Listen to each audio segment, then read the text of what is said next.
નમસ્કાર વિદ્યાર્થી મિત્રો, હું બાદલ પટેલ ફરી એકવાર આપનું સ્વાગત કરું છું મારી યુટ્યુબ ચેનલમાં. આની અગાઉના આપણે ધોરણ 12 શ્રેણિક પ્રકરણ 3 ના બે વિડીયોમાં આપણે જોયું કે શ્રેણિક એટલે શું, શ્રેણિકના પ્રકાર, શ્રેણિકના સરવાળાના ગુણધર્મો, શ્રેણિકનો વ્યાપક અર્થ, શ્રેણિકનો અદિશ સાથે ગુણાકાર. હવે આપણે જે ટોપિકની ચર્ચા કરવાના છીએ તે છે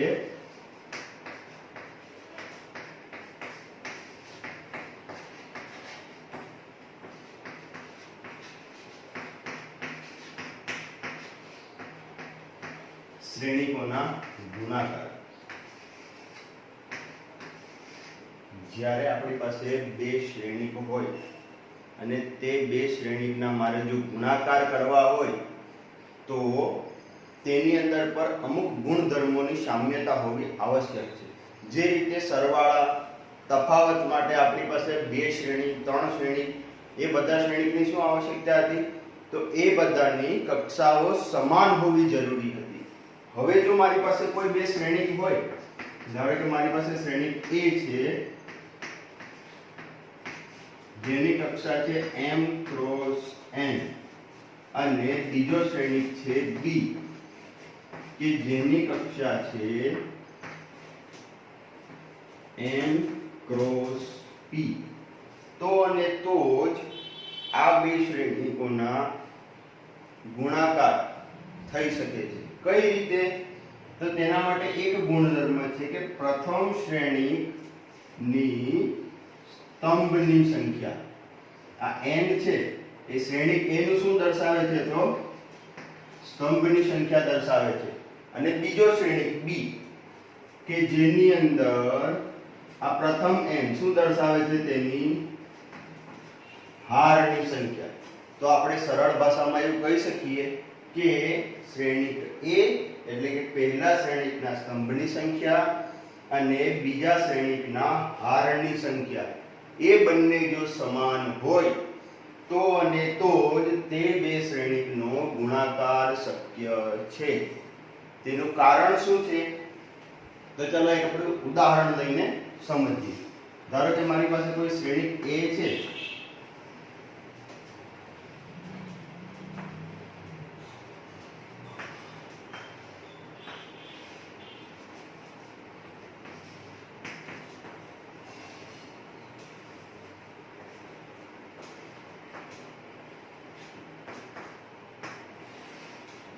આ પ્રથમ શ્રેણિક છે. આ પ્રથમ શ્રેણિકની કક્ષા કઈ થઈ? તો આની અંદર હારની સંખ્યા છે 2 એટલે 2 ક્રોસ 3 અને બીજો શ્રેણિક છે B તો તેની અંદર હારની સંખ્યા અને સ્તંભની સંખ્યા કેટલી થઈ? તો આની અંદર હારની સંખ્યા થઈ 3 અને સ્તંભની સંખ્યા થઈ 2.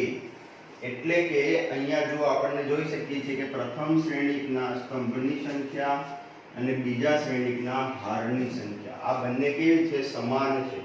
તો અને તો જ આ બંને શ્રેણિકોનો ગુણાકાર શક્ય છે. ચાલો હવે આપણે ઉદાહરણ પરથી સમજીએ કે શ્રેણિકોના ગુણાકાર કઈ રીતે થાય છે.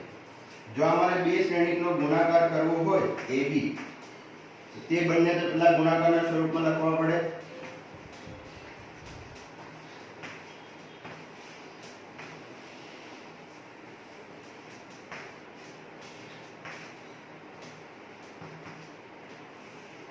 હવે જે આ બંનેનો ગુણાકાર કરવો હોય તો આપણે પ્રથમ શ્રેણિકની પ્રથમ હાર નો ક્રમશઃ બીજા શ્રેણિકના પ્રથમ સ્તંભ જોડે ગુણાકાર શક્ય છે. એટલે કઈ રીતે થાય? તો પ્રથમ શ્રેણિકની પ્રથમ હારનો પ્રથમ ઘટક અને બીજા શ્રેણિકના પ્રથમ સ્તંભનો પ્રથમ ઘટક એ બંનેનો ગુણાકાર કરવાનો પહેલા એટલે કે 2 એકા 2. ત્યારબાદ પ્રથમ હારનો બીજો ઘટક એટલે કે 2 અને અહીંયા પ્રથમ સ્તંભનો બીજો ઘટક એટલે કે 2 ગુણ્યા 0 એ આની અંદર ઉમેરવામાં આવશે. 2 ગુણ્યા 0 એટલે કેટલા થઈ જશે? 0. તે જ રીતે ત્રીજો ત્રીજો ઘટક એટલે હવે કેટલા થશે 3 પંચા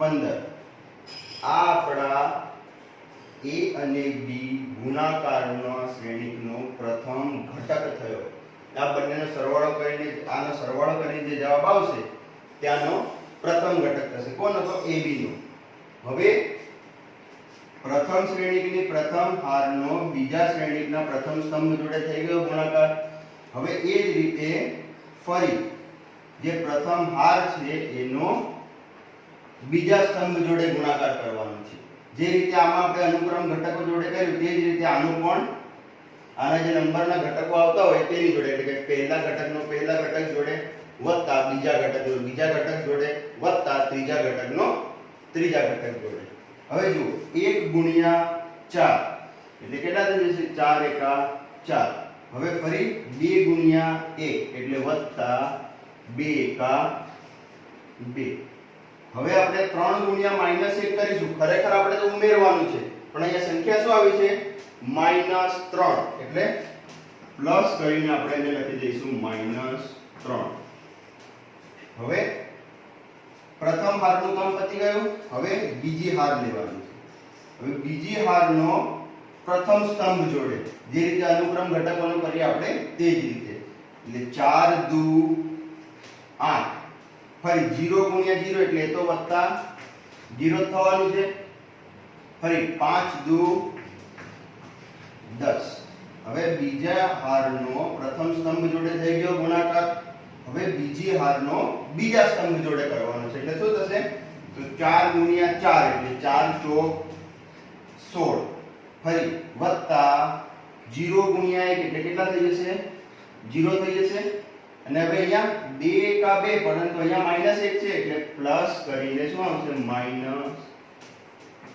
-2 હવે આનો સરવાળો કરી દેવાનો જે થતો હોય તે હવે અહીંયા જો 2 + 0 + 15 એટલે કેટલા થઈ જશે અહીંયા 17 તે જ રીતે અહીંયા 4 + 2 6 અને -3 એટલે કેટલા થઈ જશે 3 અહીંયા 8 + 0 + 10 એટલે થઈ જશે 18 અને અહીંયા કેટલા છે 16 + 0 અને -2 એટલે કેટલા થઈ જશે 14 હવે જે આપણને પરિણામી ગુણાકારનો જે શ્રેણીક મળ્યો તે શ્રેણીકની કક્ષા કેટલી થઈ તો 2 × 2 તો જો આપણે આ ઉદાહરણ પરથી તમને સમજ પડે કે બે શ્રેણીકનો ગુણાકાર કઈ રીતે થાય ફરી એકવાર જોઈએ તો પ્રથમ શ્રેણીકમાં પ્રથમ હારનો બીજા શ્રેણીકના પ્રથમ સ્તંભ જોડે ગુણાકાર કરીને પહેલો ઘટક આવે તે જ રીતે પ્રથમ હારનો બીજા સ્તંભ જોડે કરીએ એટલે બીજો ઘટક આવે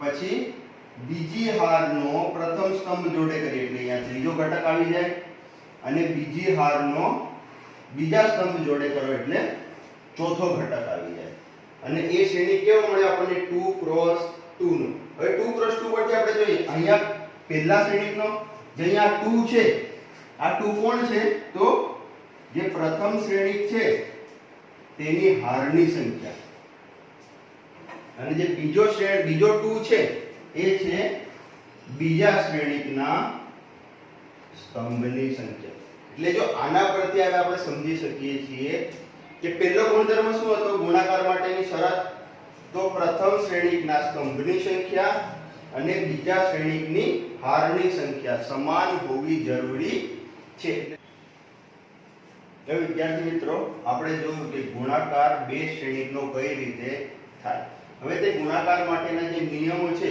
તે થોડા જોઈ લઈએ આપણે પહેલો નિયમ શું જોયો હતો તો પ્રથમ શ્રેણીક હોય તેના સ્તંભની સંખ્યા એટલે કે પ્રથમ શ્રેણીક ના સ્તંભની સંખ્યા અને બીજા શ્રેણીકની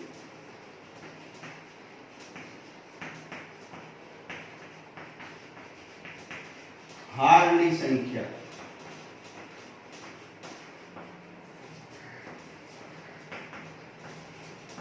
કેવી હોવી જોઈએ તો બીજા શ્રેણીકના હારની સંખ્યા સમાન હોવી જોઈએ. આ પ્રથમ ગુણધર્મ છે. હવે જે પરિણામી શ્રેણિક મળે છે તેના માટે વાત કરીએ. તો જો અહીંયા આપણે જોઈએ કે જો aij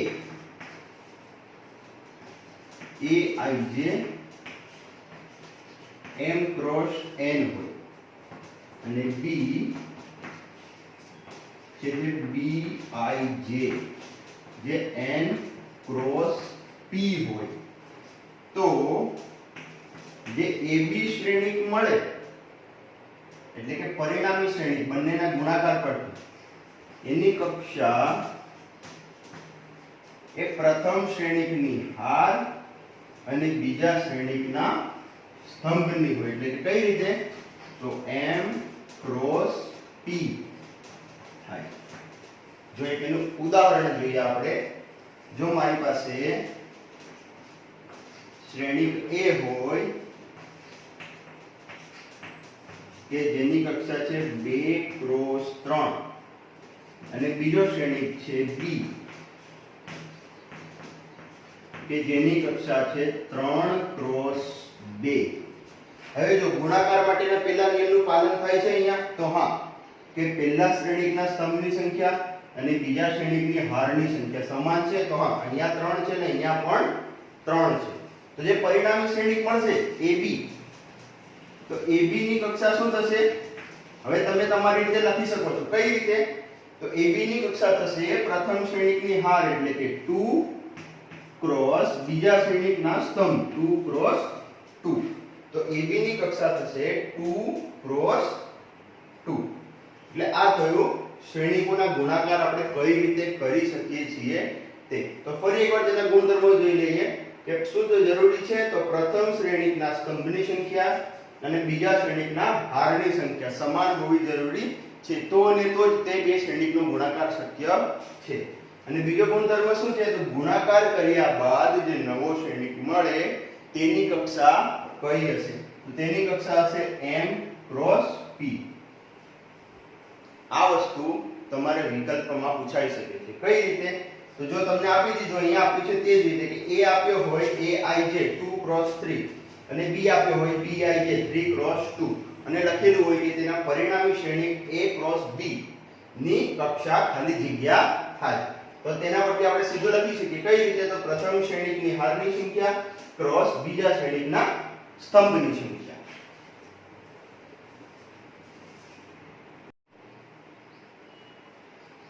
તો હવે વિદ્યાર્થી મિત્રો આપણે જોઈશું ઉદાહરણ નંબર 13. ઉદાહરણ નંબર 13 છે કે શ્રેણિક A આપેલો છે અને શ્રેણિક B આપેલો છે. હવે શ્રેણિક A ની કક્ષા કઈ છે? તો શ્રેણિક A ની કક્ષા છે, આની અંદર હાર કેટલી છે? તો 2 ક્રોસ સ્તંભ કેટલા છે? તો 3. અને શ્રેણિક B આપેલો છે, B ની કક્ષા કઈ છે? તો તેની અંદર હારની સંખ્યા છે 3 અને સ્તંભની સંખ્યા છે 2. તો આના પરથી આપણે શોધવાનું છે AB અને BA અને બતાવવાનું છે કે AB is not equal to BA. આપણે પહેલા શોધીશું AB.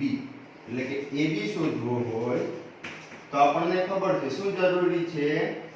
તો પ્રથમ શ્રેણિકના સ્તંભની સંખ્યા અને બીજા શ્રેણિકની હારની સંખ્યા સમાન. તો અહીંયા છે સમાન? હા, 3 અને 3.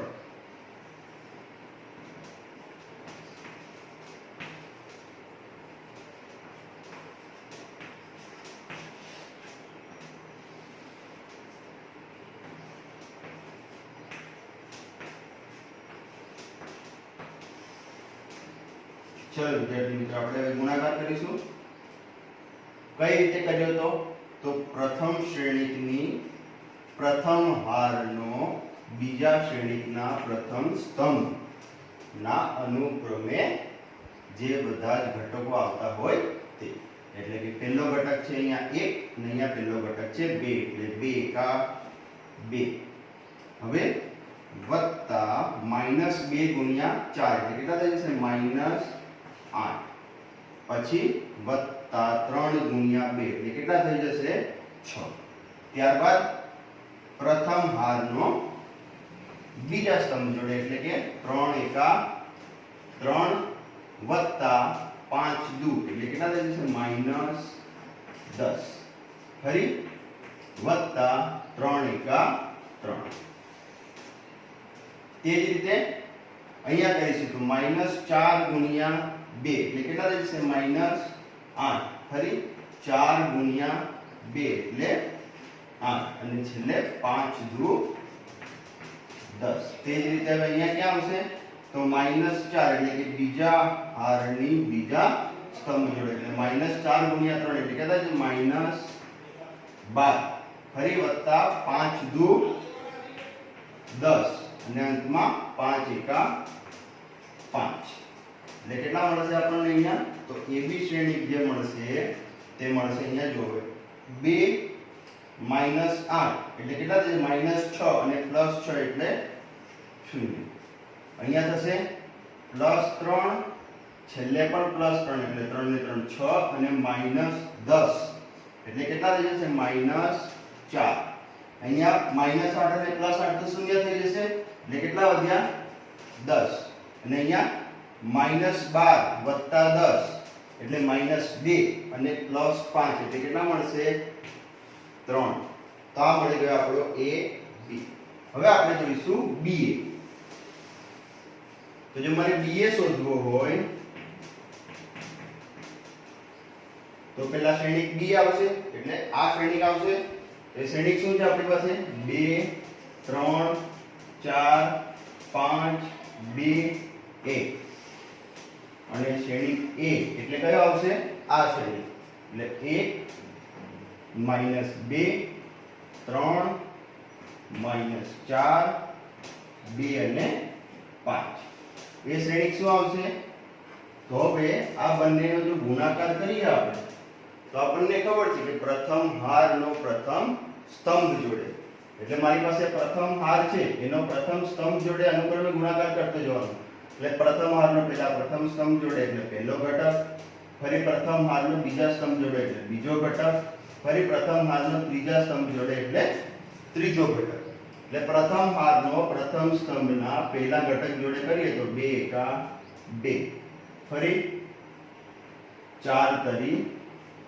12 હવે બીજા સ્તંભ જોડે એટલે 2 અને -2 એટલે કેટલા થઈ જશે -4 ફરી 3 દુ 6 ફરી 3 દુ 6 અને 5 તરી 15 હવે એને આગળ વધારીએ તો હવે બીજી હારનો વારો આવ્યો પ્રથમ દ્વિતીય અને તૃતીય સ્તંભ જોડે અનુક્રમે કરવાનો તો 4 એકા 4 અને 5 ચોક 20 તે જ રીતે 4 દુ 8 અને ફરી 5 દુ 10 ફરી 4 તરી 12 અને પાછું 25 આગળ હવે ત્રીજી હારનો તો ત્રીજી હાર વડે કરીએ તો 2 એકા 2 અને અહીંયા આવી જશે -4 ફરી 2 દુ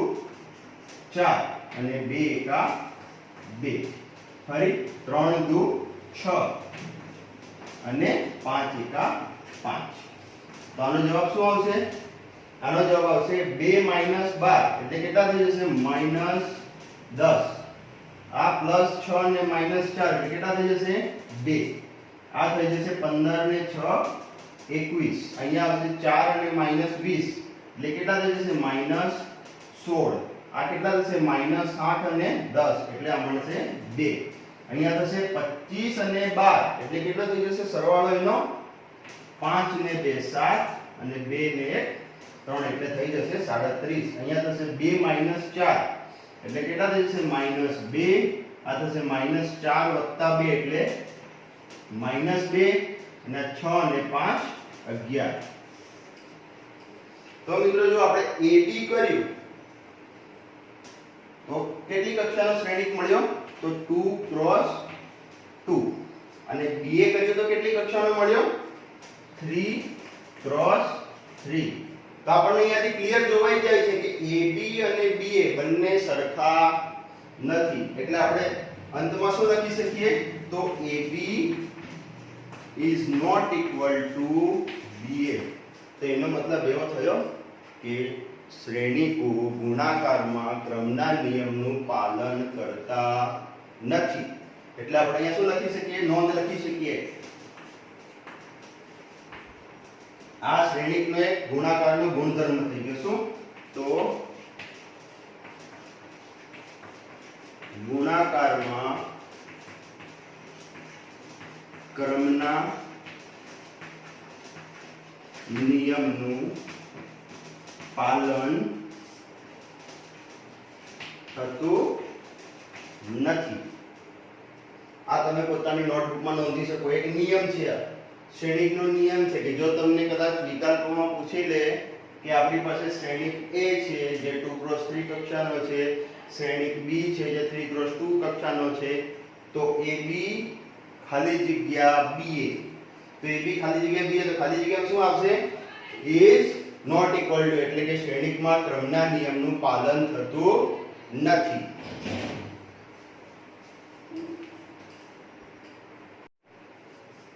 હવે વિદ્યાર્થી મિત્રો આપણે જોઈશું શ્રેણીકોના ગુણાકારના ગુણધર્મો. તેની અંદર અમુક ગુણધર્મો છે જે આપણે જોવાના છે. જેમાં પહેલો ગુણધર્મ છે જૂથનો નિયમ, બીજો ગુણધર્મ છે વિભાજનનો નિયમ અને ત્રીજો ગુણધર્મ છે ગુણાકાર માટે એકમ શ્રેણી. હવે જે જૂથનો નિયમ છે એનું ગુણાકારમાં પાલન કઈ રીતે થાય છે તો એ જોવાનું છે. જો મારી પાસે શ્રેણીક હોય 3 A, B અને C, આ ત્રણેય શ્રેણીકમાં જો પહેલા AB નો ગુણાકાર કરું અને એનો જે જવાબ આવે એનો શ્રેણીક C જોડે ગુણાકાર કરું અને બીજી બાજુ હું પહેલા B અને C શ્રેણીકનો ગુણાકાર કરું અને એનો જે જવાબ આવે એનો A જોડે ગુણાકાર કરું, તો આ બંને જે મને શ્રેણીકના પરિણામી જવાબ મળશે તે હંમેશા સરખા મળશે. એનો મતલબ શું થયો? તો અહીંયા AB નું જૂથ હતું, અહીંયા BC નું જૂથ હતું અને AB ના જૂથનો કર્યા બાદ C જોડે કર્યો, અહીંયા BC ના જૂથનો કર્યા બાદ A જોડે કર્યો, તો બંનેનો જવાબ કેવો મળશે? મને હંમેશા સરખો. એનો મતલબ શું થયો? કે ગુણાકારમાં જૂથના નિયમનું પાલન થાય છે. તે જ રીતે હવે જોઈશું વિભાજનનો નિયમ. તો વિભાજનનો નિયમ શું છે? કોઈ શ્રેણી A હોય એનો મારે B + C જોડે ગુણાકાર કરવો. એટલે પહેલા શું કરું? અહીંયા જે રીતે A, B અને C શ્રેણીક હતા તે જ રીતે અહીંયા પણ A, B અને C શ્રેણીક હોય અને હું કરું કે B + C કરું ને ત્યારબાદ A જોડે ગુણાકાર કરું, અથવા તો અહીંયાનો કૌંસ છોડી દઈએ. તો કૌંસ કઈ રીતે? AB + AC, એટલે કે AB અને AC કરીને ત્યારબાદ સરવાળો કરું તો પણ આ બંનેનો જવાબ કેવો મળશે? મને હંમેશા સરખો જ મળશે. તે જ રીતે બીજો નિયમ છે આની અંદર કે હું પહેલા A + B કરું અને એનો C જોડે ગુણાકાર કરું. તો જે રીતે આપણે અહીંયા કૌંસ છોડ્યો તે રીતે અહીંયા પણ આપણે કૌંસ છોડી શકીએ કે AC નો કરીએ + BC નો ગુણાકાર કરીને પછી સરવાળો કરીએ તો પણ આ બંનેના જવાબ હંમેશા કેવા મળશે? સરખા. એનો મતલબ શું થયો? કે શ્રેણીકોના ગુણાકારની અંદર જૂથનો નિયમ અને વિભાજનના નિયમનું પાલન હંમેશા થાય જ છે. એટલે તમને એવું કીધું હોય, કદાચ વિકલ્પ આપ્યો કે A, B, C શ્રેણીક છે તો A, B અને C ખાલી જગ્યા A, B, C આ રીતે આપ્યું હોય તો ખાલી જગ્યામાં શું આવશે? બરાબર. તે જ રીતે અહીંયા પણ આ રીતે તમને વિકલ્પો અથવા તો ખાલી જગ્યા અથવા એક માર્ક્સના પ્રશ્નમાં પૂછી શકે છે. બીજું છે ગુણાકાર માટે એકમ શ્રેણીક. તો હવે એક વસ્તુ અહીંયા યાદ રાખવાની છે, કોઈ પણ શ્રેણીક કે જેના માટે એકમ શ્રેણીક શોધવો હોય તો તે શ્રેણીક હંમેશા ચોરસ શ્રેણીક હોવો ફરજિયાત છે. ચોરસ શ્રેણીક શા માટે? તો આપણને ખબર છે કે એકમ શ્રેણીક જે છે આપણો આઈડેન્ટિટી મેટ્રિક્સ એટલે કે આઈડેન્ટિટી શ્રેણી તે હંમેશા ચોરસ હોય છે. એટલે કે ગુણાકાર માટે જે એકમ શ્રેણીક હોય તો એના માટે શરત આવી છે કે કોઈ પણ શ્રેણી કે જે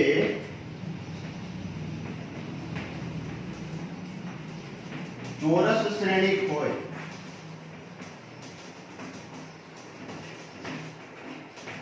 તેના માટે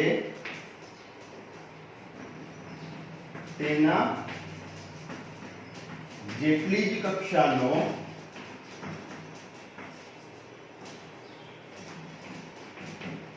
એકમ શ્રેણી શક્ય છે. કઈ રીતે? તો માનો કે મારી પાસે શ્રેણી A હોય, A B C D, આની કક્ષા થઈ 2 ક્રોસ 2. તો આ 2 ક્રોસ 2 કક્ષાનો જો એકમ શ્રેણી લખવો હોય તો શું લખીશું? 1 0 0 1. તે જ રીતે હવે કદાચ બીજો શ્રેણી કોઈ આપણા પાસે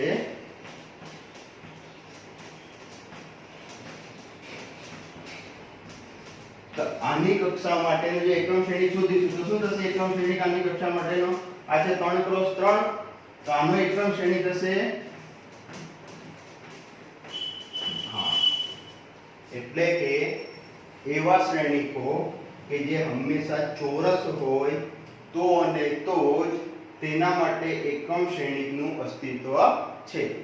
બાકીના કોઈ પણ શ્રેણીક માટે એકમ શ્રેણીકનું અસ્તિત્વ હોતું નથી. એટલે કે હવે આપણે એવું કહીએ 1 ગુણ્યા I કરું તો મને હંમેશા એ જ જવાબ મળે. એકમ શ્રેણીકનું ગુણાકારની અંદર તટસ્થ ઘટક છે તેની જોડે જો ગુણાકાર કરીએ તો હંમેશા મૂળ શ્રેણીક જ આપણને પાછો જવાબમાં મળે. તે જ રીતે અહીંયા જો હું b ગુણ્યા I કરું તો અહીંયા પણ હંમેશા મને શું મળશે? b જ મળશે.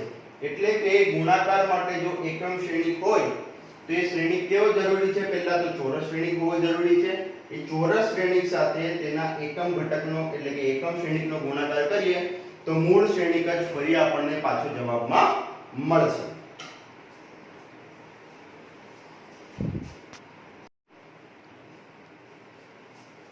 તો વિદ્યાર્થી મિત્રો, આજે આપણે જોયું કે શ્રેણીકોના ગુણાકાર કઈ રીતે થાય છે. તે જ્યારે બે શ્રેણીકનો ગુણાકાર કરવો હોય ત્યારે તે બંને શ્રેણીકની કક્ષાઓમાં પ્રથમ શ્રેણીકના સ્તંભની સંખ્યા અને બીજા શ્રેણીકના હારની સંખ્યા સમાન હોવી જરૂરી છે. અને જેનો જે પરિણામી શ્રેણીક મળશે તે બંનેના ગુણાકારથી તેની પણ કક્ષા આપણે આપેલા બે શ્રેણીકની કક્ષાઓ પરથી જાણી શકીએ છીએ. તો મિત્રો, આશા રાખું છું કે આજના વિડીયોમાં આપને સમજણ પડી હશે અને આની મદદથી તમે ટેક્સ્ટ બુકના આગળના દાખલા જે છે એ સ્વપ્રયત્ને સોલ્વ કરવાનો ટ્રાય કરશો.